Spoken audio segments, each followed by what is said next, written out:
লালো রোনা, যা Latin American ও Mexican লোক কাহিনীতে অনেক প্রচলিত। লালো রোনা হচ্ছে একটি নারীর স্পিরিট বা আত্মা, যে তার মৃত সন্তানদের খোঁজে থাকে। বলা হয় 1550 সালে মেক্সিকো শহরে লালো রোনা নামের একজন নারী তার স্বামী ও দুই সন্তানের সাথে বসবাস করত।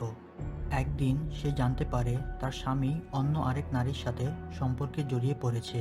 এটি জানার পরে লালো রোনা রাগে তার দুই সন্তানকে একটি লেকে নিয়ে ডুবিয়ে মেরে ফেলে। পরে সে বুঝতে পারে যে সে কত বড় ভুল করেছে।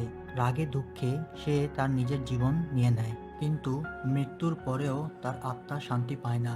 সে রাতের বেলায় তার মৃত সন্তানদের খুঁজে বেড়ায়। মেক্সিকান লেজেন্ডে উল্লেখ করা হয়েছে লালো রোনার স্পিরিট নাকি একটি সাদা পোশাক পরিধান করে থাকে। মেক্সিকোতে রাতের বেলায় নীরব জায়গাগুলোতে লালো রোনার কান্নার আওয়াজ শুনতে পাওয়া যায়। যদি কোনো ব্যক্তি লালো রোনার কান্নার আওয়াজ শুনে তার কাছে চলে আসে, তাহলে তার মৃত্যু নিশ্চিত। লালো রোনা অন্য বাচ্চাদের নিজের সন্তান মনে করে তাদের আত্মা নিজের সাথে নিয়ে যায়।